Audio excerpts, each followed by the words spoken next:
Assalamualaikum warahmatullahi wabarakatuh. Malam ini kita tidak lagi membicarakan cerita misteri yang beredar dari mulut ke mulut. Kali ini kita akan kedatangan seseorang yang mengalami peristiwa misteri itu saat mendaki di Gunung Arjuna. Cerita kali ini tentang sekelompok pemuda yang mendaki gunung, suara gamelan, dan beberapa pantangan yang hampir dilanggar, termasuk menampakkan sesosok kuyang. Selamat datang di Wayah Suruk, mengungkap fakta di balik misteri. Assalamualaikum warahmatullahi wabarakatuh, Mas. Ya, Muhammad, mungkin bisa diceritakan untuk memulai cerita ini, namanya siapa, Mas? Dan dari mana sampai berasal? ya, nama saya Muhammad, asal Tanggulangin. Berdasarkan yang saya gali dari sampean, katanya pernah mengalami kejadian-kejadian yang mistis ketika mendaki Gunung Arjuna. Itu pada tahun berapa? Kapan itu, Mas? Dan sama siapa sama waktu berangkat ke sana?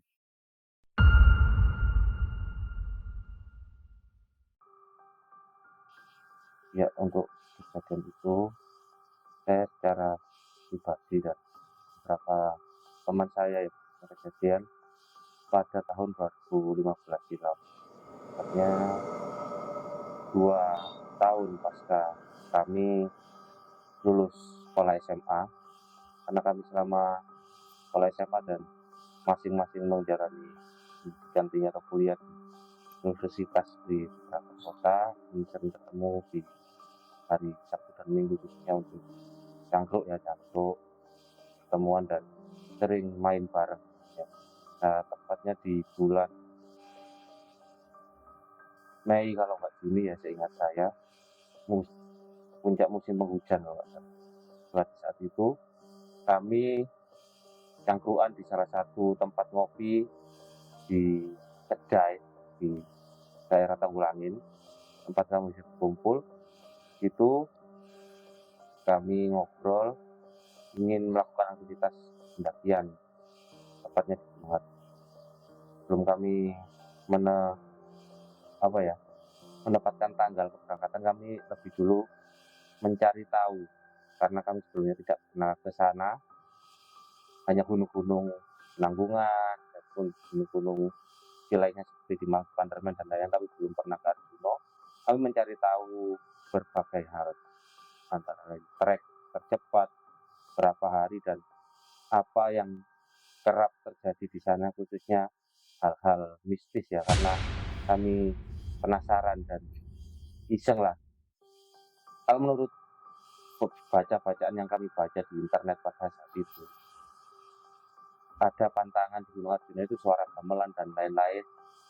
Itu kalau saya pribadi percaya, karena hal itu juga sering kami dengar dari kawan-kawan yang lain, tapi kawan-kawan saya ada beberapa orang yang tidak percaya akan hal itu. Singkat cerita, pada hari Jumat kalau nggak salah, hari Jumat malam, kami memutuskan untuk berangkat 8 orang dan kawan saya semua dari SMA, berangkat tengah malam. Dari sejak keberangkatan itu sudah mulai muncul hal-hal janggal ya. Seingat saya, mulai dari barang-barang kami yang tertinggal di swalayan atau tempat pembelanjaan, hingga ada salah satu kawan kami yang 8 orang jumlahnya, akhirnya satu di antara kami harus membatalkan ikut karena ada kabar orang tuanya sakit.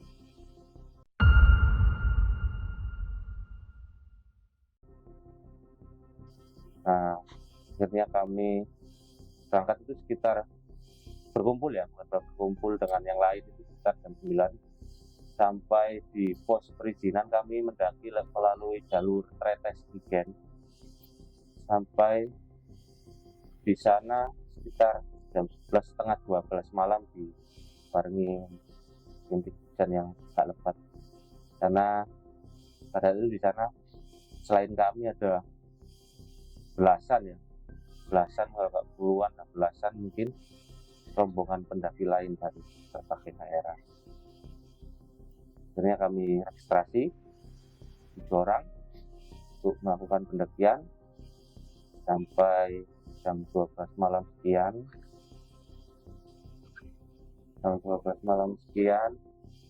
Akhirnya kami memutuskan mendaki. Belum jauh dari pos perizinan, yang harusnya kalau kira-kira kami masuk pos perizinan itu kan banyak regu ya, banyak kelompok lain ya. Tapi pas kami masuk ke beberapa ratus meter ada pos perizinan itu, seakan hanya rombongan kami yang mendaki.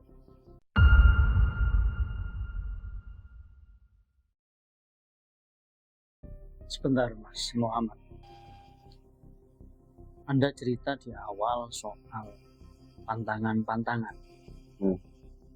Nah, kawan-kawan pemirsa Wayah Surup, ini akan jadi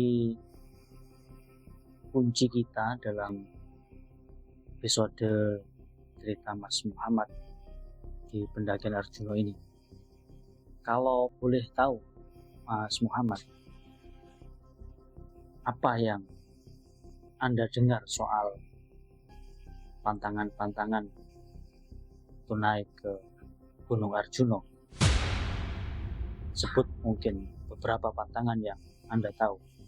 Ya, kalau dari yang saya tahu sebelum saya melakukan ya pendakian ini, dari beberapa teman dan referensi bacaan, ada pantangan ketika mendengar suara gamelan melalui Jawa, sebaiknya tidak untuk melanjutkan pendakian.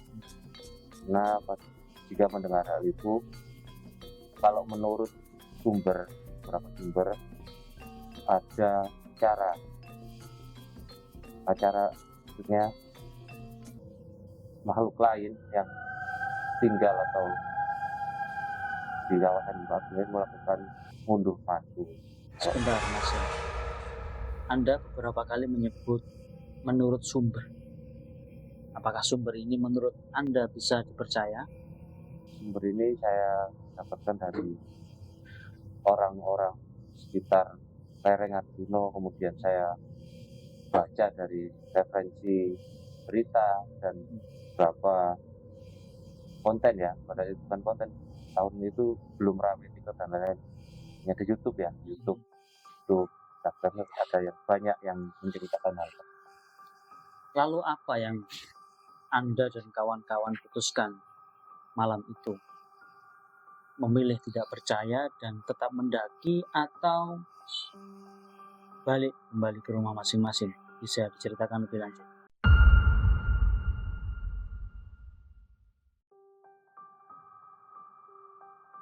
Ya Kak, saya lanjutkan. Akhirnya kami melanjutkan perjalanan tengah malam ya, mungkin sudah masuk setengah 1, jam 1 malam. Kami melanjutkan perjalanan beberapa ratus meter. Setelah pos perizinan itu suasana sudah berbeda, mulai sunyi. Biasanya kan kalau masuk hutan ada suara serangga ya, serangga apa itu namanya, gitu, itu nggak kedengeran. Tapi kami mendengar ya kan ada yang mengikuti kami.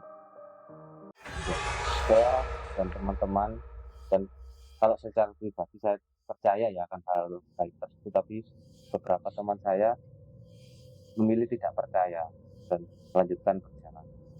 Yang saya lanjutkan tadi beberapa ratus meter dari pos perizinan ya, mungkin sebelum pet bocor, belum jauh kami. Itu salah satu teman kami itu sempat bilang bisa setani kalau popo, mana setannya nggak apa. Nah, hal itu kan itu menurut saya ya tidak boleh diucapkan lah mungkin, apalagi saya dan teman-teman sempat membaca hal pantangan tersebut tidak jumawa dan lain-lain karena kami sebelumnya belum pernah ke sana. Sampai akhirnya seakan ada hal, bukan barang ya, seperti orang jatuh di sebelah kiri kami. Suaranya keras banget, seperti orang benar-benar jatuh dari ketinggian. Dan kemudian sebelah kanan kami itu di tebing, perasaan mungkin perasaan saya atau yang lain juga merasakan, saya tidak tahu pada saat itu seperti ada yang mengikuti. Kalau di sebelah kanan kami. Setelah itu kami tetap melanjutkan perjalanan sambil gurau, bercanda dan menyalakan musik. Belum jauh dari situ, ini saya pribadi mendengar sangat jelas dan halus di telinga saya suara gamelan, jelas banget. Saya pastikan itu bukan sugesti, mungkin banyak yang bilang sugesti karena saya takut karena lebih dulu membaca mitos-mitos di Gunung Arjuna. Tapi yang saya pastikan hal itu nyata dan saya mendengar. Kemudian saya konfirmasi ke teman saya, senior saya, yang kebetulan jalan di samping saya tanyakan, kamu mendengar suara gamelan juga? Dan itu saya bisik-bisik karena takut yang lain tahu. Dia mengiyakan bahwa mendengar suara gamelan juga. Lalu kami berdua berkompromi untuk tidak menceritakan atau mengindahkan suara tersebut dan tidak bilang ke kawan-kawan yang lain. Ya, kami tetap melakukan perjalanan. Sebentar Mas Yanuar, dari berapa orang itu yang mendengar suara gamelan? 2 orang dari 7 rombongan. 7 orang dalam satu rombongan. Oke. Saat itu Anda tadi mengatakan memilih untuk tidak mengindahkan adanya suara itu. Artinya bukan tidak mengindahkan, tapi tidak memberitahukannya kepada teman-teman yang lain. Apa maksudnya Mas? Bukankah itu menurut saya mungkin ya, itu akan lebih baik bagi kewaspadaan, atau mungkin Mas punya pemikiran tersendiri waktu itu? Kalau saya secara pribadi memilih tidak memberitahu kawan-kawan yang lain karena saya melihat ada beberapa kawan lain yang sangat bersemangat melakukan pendakian ini, dan mungkin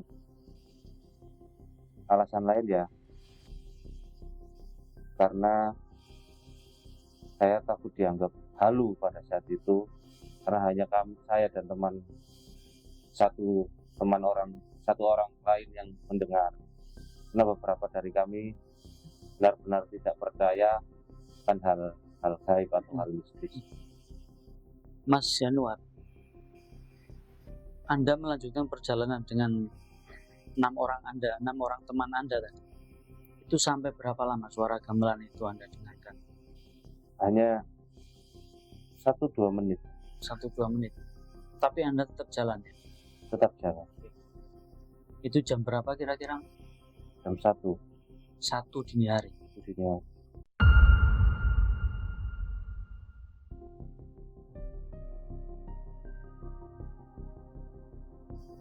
Belum jauh dari tempat di mana kami mendengar suara gamelan itu, tiba-tiba salah seorang teman kami berteriak bahwa dia mengalami sesak nafas. Yang saya paham karena teman kami yang mengalami sesak nafas ini adalah teman orang sejak kecil ya, kan sering bareng, dan dia bilang kalau asmanya cuma kambuh ya. Tapi yang saya ingat bahwa dia ini nggak punya riwayat sakit asma atau sesak. Pasti akan ada yang ditutup-tutupi seperti itu. Tapi pada saat itu memang suasananya mulai berbeda dari pertama kali kita masuk ke pos perizinan sampai beberapa ratus meter kita berjalan. Lalu kami memutuskan untuk beristirahat sejenak pada saat itu. Setelah dia mengeluh sesak nafas, kami melingkar tujuh. Kebetulan saya yang melakukan absen di tempat. Saya dengan center ya, penerangan absen kawan-kawan kami 1, 2, sampai 7, mereka maksudnya genap 7 orang dan tidak ada yang tertinggal. Dalam duduk melingkar itu, teman kami yang sebelumnya mengeluh sesak nafas duduk itu saling berhadapan dengan kawan kami yang lain. Nah, kawan kami yang lain ini tiba-tiba teriak histeris. Kami nggak tahu apa yang dilihat. Kemudian suasana berubah total. Angin itu berembus kencang. Saya ibaratkan itu seperti suara kereta. Kencang banget itu anginnya, seakan berputar di sekeliling kami. Angin itu berputar sekeliling kami. Hawanya itu merinding dan berbeda dengan suasana sebelumnya. Kemudian teman kami yang berteriak itu pingsan, setengah sadar, lemas, nggak bisa berjalan, dan dia teriak menunjuk ke teman kami yang mengeluh sesak nafas. Mas Muhammad, mohon diperjelas misalnya. Jadi yang mengeluh sesak nafas ini mungkin temannya, siapa namanya, atau kalau tidak mau mungkin inisial. Terus yang berteriak pingsan dari siapa? Yang mengeluh sesak nafas ini sebut saja namanya inisial ya, RA. Kemudian yang berteriak melihat suatu sosok ini JA. Nah, JA ini berteriak yang setengah sadar dari pingsan ya, semi sadar itu, melihat sosok kepala perempuan tua menempel di pundak RA, karena JA dan RA ini duduknya saling berhadapan. Dia melihat sosok itu di pundak si RA. Bentuknya kalau menurut penuturannya, dan saya memang nggak melihat secara jelas, tapi samar bahwa bentuknya itu kepala dan ada jeroan, itu usus gitu ya, usus dan organ dalam lain. Setelah dari pundak si RA ini, si JA yang melihat sampai pingsan kan, kemudian pergi terbang, tapi nggak benar-benar hilang. Jadi makhluk ini mengawasi kami dari jarak berapa meter.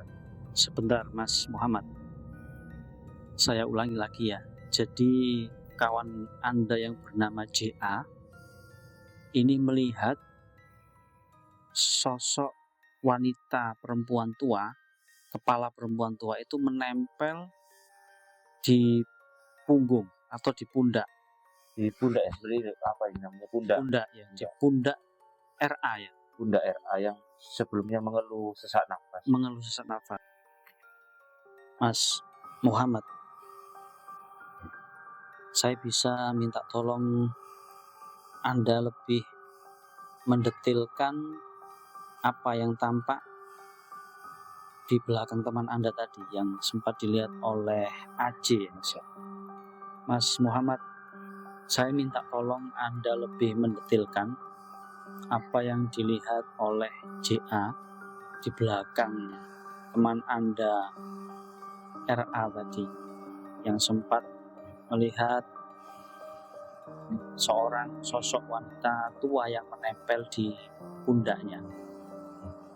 Kalau dari cerita atau penuturan secara langsung ya, kawan kami JA, sosok perempuan itu kepalanya perempuan, rambutnya mungkin ini ya, sebahu, agak panjang dikit, rambutnya putih, mukanya hancur mas, hancur banget kan, matanya menyala, kemudian ya nggak berbentuk, benar-benar hancur gitulah mukanya, dan hanya kepala, tapi terlihat ada jeroannya ya kak. Kalau saya analogikan kayak hantu-hantu kuyang gitulah, kuyang mana itu Kalimantan atau apa itu yang sering saya lihat di konten-konten atau YouTube misteri lainnya. Jadi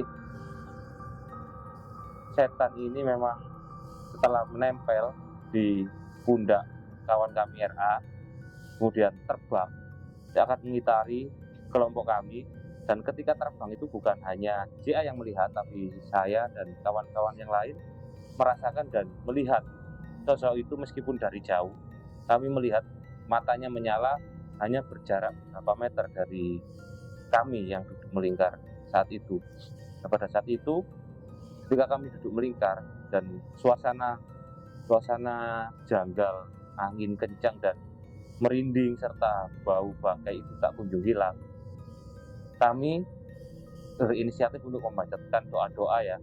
Dan salah satu teman kami ini MA yang memiliki riwayat pesantren atau santri pada saat itu mencoba untuk mengusir atau meminta izin agar sosok kepala perempuan ini bisa pergi dari rombongan kami dan kami dapat melanjutkan pendakian. Tapi setelah lantunan doa-doa dipanjatkan, kemudian kami ketakutan, sosok ini nggak pergi-pergi, dan sampai akhirnya saya secara pribadi berinisiatif untuk meminta izin bahwa kami ini tidak ada niat buruk. Kami ini datang ke sini berniat baik untuk melakukan pendakian dan tidak ada hal-hal lain selain melakukan pendakian dengan baik. Saya sampaikan secara bahasa Jawa halus seperti kula nuwun, Mbak, nunggu di sini, kami cucu-cucu atau ada ingin melakukan pendakian di Gunung Arjuna. Saya sampaikan seperti itu dengan cara bahasa Jawa halus. Beberapa menit kemudian suasana kembali normal, berangsur normal. Angin yang sebelumnya kencang memutari kami perlahan menghilang, dan bau bangkai yang sebelumnya kami cium benar-benar hilang dan sosok itu pergi. Namun setelah kejadian itu, teman kami JA yang secara langsung melihat sangat dekat, bahkan kalau saya kira ya berhadapan langsung dengan sosok itu, karena sosok itu berada di pundak teman kami RA yang berhadapan dengan JA, ya ini akhirnya down atau kedua kakinya nggak bisa jalan ya, mungkin tremor atau pertama kali, karena dia itu sebenarnya JA ini tidak percaya kan hal-hal gaib atau setan dan sebagainya. Akhirnya kami sepakat untuk tidak melanjutkan pendakian, tapi hanya 5 orang yang turun, 2 di antara kami tetap melanjutkan pendakian. Kami berlima memutuskan untuk turun sembari menggendong atau membopong JA ini yang masih dalam keadaan lemas dan nggak bisa jalan. Sebentar Mas Muhammad, Anda mengatakan 5 orang itu turun, termasuk Anda? Iya, termasuk saya. Terus kenapa 2 orang yang lainnya tetap memutuskan untuk muncak atau menuju puncak Arjuna waktu itu? Karena sebelum memutuskan turun, kami bertujuh berunding, karena kami telah menyiapkan ya perbekalan dan lain-lain dan sebagainya. Pikir kami dan pikir kawan kami 2 orang yang tetap melanjutkan pendakian itu karena sayang ya, sudah izin dan lain-lain ya mungkin karena banyak pengeluaran yang sudah dikeluarkan, akhirnya 2 orang kawan kami tetap melanjutkan pendakian. Selain itu mereka juga pertama kali kan ke Arjuna dan ingin sekali menuntaskan pendakian. Tapi akhirnya kami berlima turun, akhirnya kami bermalam di pos perizinan, mendirikan tenda di pos perizinan sambil menenangkan keadaan. Sebentar Mas Muhammad. Dua teman Anda memutuskan tetap naik. Apakah mereka tidak melihat sosok menakutkan yang seperti Anda lihat dan teman-teman Anda lihat tadi? Kalau yang saya yang saya tanyakan setelah 3 hari kejadian itu, pas kita ketemu dengan mereka, ya mereka mungkin karena 2 orang ini kan bukan dari yang sejak awal saya ceritakan ya, ada kawan-kawan kami yang seakan nggak percaya, menantang, dan tidak mengindahkan larangan-larangan yang di aturan pendakian. Ya mungkin kan mereka berdua kalau menurut penuturannya ya tidak ada apa-apa karena tidak ada niat buruk atau hal-hal lain ya. Sejak awal tidak mereka rasakan. Karena kalau secara pribadi seperti saya kan sejak awal saya ceritakan mendengar suara gamelan, kemudian ada kawan kami yang seakan menantang mana setannya, kemudian satunya JA sendiri tidak percaya akan hal itu, dan si RA ini memang sejak awal nggak mau ikut tapi kami paksa ikut. Nah itu karena memang kami berlima yang turun ini sejak awal memang ada ketakutan atau pesimis untuk melakukan pendakian. Mas Muhammad, kita mungkin skip dulu dua teman Anda yang memutuskan untuk mendaki. Saya ingin kembali ke cerita Anda soal sosok tadi. Itu kan Anda ceritakan baunya sangat tidak enak, gitu ya, dengan wajah yang hancur atau gimana lah. Itu kalau Anda bisa menggambarkan, kira-kira sosok itu seperti apa? Mungkin seperti yang pernah Anda lihat di film-film atau apa? Seperti apa, Mas? Ya, tadi juga saya sampaikan bahwa sosok ini familiar ya, karena mungkin saat ini bisa saya gambarkan karena saat ini kan banyak konten-konten seperti itu. Ya mirip sekali dengan kuyang yang sering saya lihat. Punya kepala dan jeroan khusus dan lain. Organ dalam manusia maksudnya. Dalam manusia. Waktu Anda lihat itu, mohon maaf Mas, warnanya hitam atau merah berdarah-darah atau gimana Mas? Kalau wajahnya kan saya kan melihat dari jauh ya, karena saat dia pergi dari pundak teman kami itu, saya dan kawan-kawan melihat dari jauh.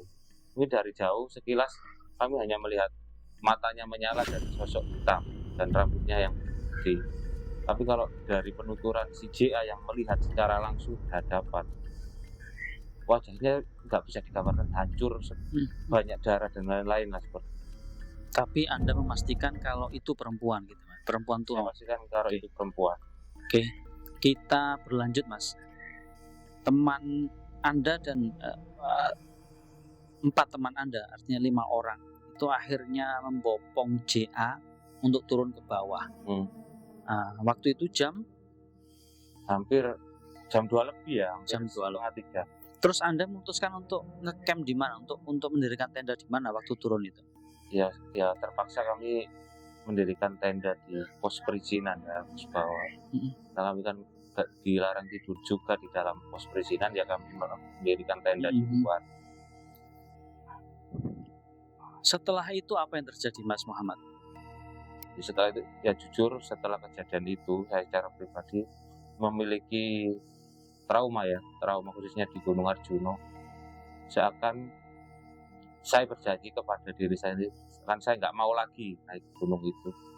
Begitupun juga 4 kawan saya, apalagi si JA ini, dan JA ini sampai saat ini enggan untuk datang ke tempat-tempat seperti hutan, gunung dan lain, karena dia secara langsung melihat hadapan. Ya Mas Muhammad, tadi Anda menceritakan mendirikan tenda di sekitar pos perizinan, dan 2 teman Anda tetap memutuskan untuk naik. Bisa diceritakan Mas, nasib kedua teman Anda tadi bagaimana, dan kemudian teman Anda JA yang harus dibopong karena lemas tadi, kakinya lemas, itu bagaimana setelah Anda mendirikan tenda di dekat pos perizinan Arjuna itu? Setelah kami beristirahat di pos perizinan ya, mendirikan tenda sekitar jam 8 pagi, kami memutuskan untuk kembali pulang, dan belum ke rumah masing-masing kami sarapan di warung makan sekitar pos perizinan. Di sana kalau JA saya melihat masih murung, diam, karena mungkin trauma ya, dan kalau menurut penuturannya dia melihat sosok itu pertama kali dalam hidupnya, yang sebelumnya dia tidak mempercayai hal-hal mistis atau gaib, dan baru pertama kali dia melihat secara langsung. Kalau di RA yang sebelumnya mengeluh sesak nafas yang pundaknya ditempeli sosok tersebut, kalau katanya dia mengaku kalau sejak awal sebenarnya tidak ingin ikut pendakian, dan dia memilih ikut karena kami paksa. Dan dia jujur bahwa sebenarnya dia tidak memiliki riwayat asma atau sesak. Yang dia keluhkan kenapa sesak itu karena dia merasa ada menggendong sesuatu selain tas yang dia bawa. Pundaknya terasa berat saat sejak awal melakukan pendakian. Kalau dua teman kami yang memutuskan untuk menuntaskan pendakian itu, kami mendapat kabar setelah 3 hari ya. Kalau hari pertama itu kan kami masuk untuk 3 hari 2 malam dia di sana, dan setelah turun kami bertemu kembali. Kalau dua orang ini ya mengatakan tidak ada apa-apa dan tidak ada kendala selama melakukan pendakian sampai puncak dan kembali turun ke rumah masing-masing. Oke Mas Muhammad, setelah itu berarti Anda dan 7, Anda ketemu teman 2 Anda yang turun tadi waktu di pos perizinan itu, waktu mendirikan tenda? Nggak ketemu. Dua itu tetap melanjutkan pendakian. Jadi Anda pulang dulu ya? Ya, pulang dulu. Kami berlima pulang setelah sarapan sekitar itu. Waktu mau pulang itu kondisi JA sudah lebih mendingan? Sudah bisa berdiri atau bagaimana? Ya, sudah bisa berdiri, sudah bisa berjalan sendiri, tapi terlihat murung. Mas Muhammad, dari kisah nyata yang Anda alami, dari perjalanan yang Anda alami pada tahun 2015, ini apa pesan yang bisa Mas Muhammad sampaikan bagi para pecinta alam mungkin, atau bagi para pendaki gunung ketika mereka ingin mengeksplor alam, ingin melihat keindahan alam? Kira-kira dari pengalaman Anda, apa yang ingin Anda sampaikan? Kalau pesan ya, kalau apalagi yang belum pernah atau pertama kali, yang jelas ya harus jaga sikap dan kesopanan ya. Mungkin di sana di gunung, di hutan itu memang secara kasat mata tidak ada yang kita lihat, tapi di sana menurut kepercayaan saya secara pribadi, apalagi setelah mengalami hal tersebut, ada makhluk atau penghuni lain selain kita yang bersemayam ya, yang berada di gunung seperti Gunung Arjuna dan mungkin gunung lainnya juga sama. Yang jelas jaga kesopanan. Mungkin kalau ada pantangan dari perizinan atau kuncen atau apa penjaga di sana ya ditaati saja, meskipun ada rasa tidak percaya. Yang jelas larangan, kesopanan dan lainnya itu harus diutamakan. Artinya Mas Muhammad, dengan mempercayai itu kita bukan tidak percaya kekuasaan Tuhan, namun itu sebagai bentuk penghormatan gitu ya, kepada makhluk-makhluk yang lain atau mungkin kepada alam. Iya, benar. Setuju.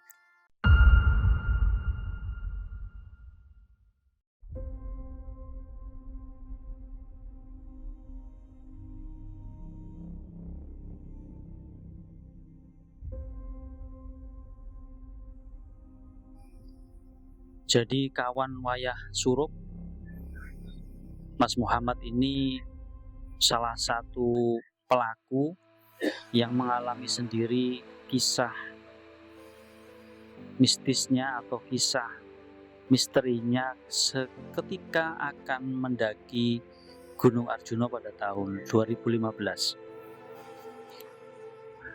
Dari penuturan Mas Muhammad kita bisa menarik kesimpulan bahwa alam semesta memiliki misteri-misteri dan itu harus kita percaya sebagai orang yang beriman maupun makhluk manusia, bahwa di luar kita atau di samping kita masih ada juga makhluk-makhluk tak kasat mata yang tiap hari berada di sekitar kita. Mas Muhammad, dari pengalaman Anda mengatakan seolah-olah berjanji kepada diri Anda sendiri untuk tidak mendaki lagi, apalagi mendaki Gunung Arjuna. Namun sebagai seorang pecinta alam, seorang pendaki gunung, apakah kerinduan itu tidak mengganggu Anda? Kenapa Anda seperti diam dengan tatapan kosong gitu, Mas Muhammad? Ya kalau sebenarnya ya saya bukan hobi ya, mungkin saya menemukan ketenangan ketika berada di gunung atau hutan atau tempat-tempat hijau gitu, seperti di kawasan Prigen dan sebagainya. Tapi sebenarnya setelah pendakian yang batal 2015 itu, di 3 tahun setelah itu ada ajakan lagi untuk mendaki gunung yang sama, yang Gunung Arjuna, dengan rombongan yang berbeda. Anda memutuskan mendaki lagi dengan pertimbangan, berbagai pertimbangan, akhirnya saya memutuskan untuk ikut mendaki lagi di gunung tersebut. Dan ya benar apa kata hati saya ya, dalam 3 tahunnya 2018 ya, jaraknya 3 tahun, sosok itu, sosok yang sama di 2015 masih menghantui atau mengincar saya.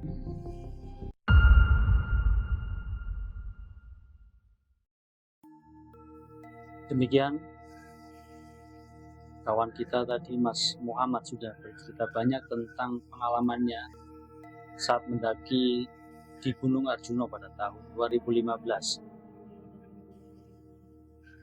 Tadi narasumber kita juga cerita kalau dia akhirnya nekat memutuskan untuk kembali mendaki Arjuna pada tahun 2018.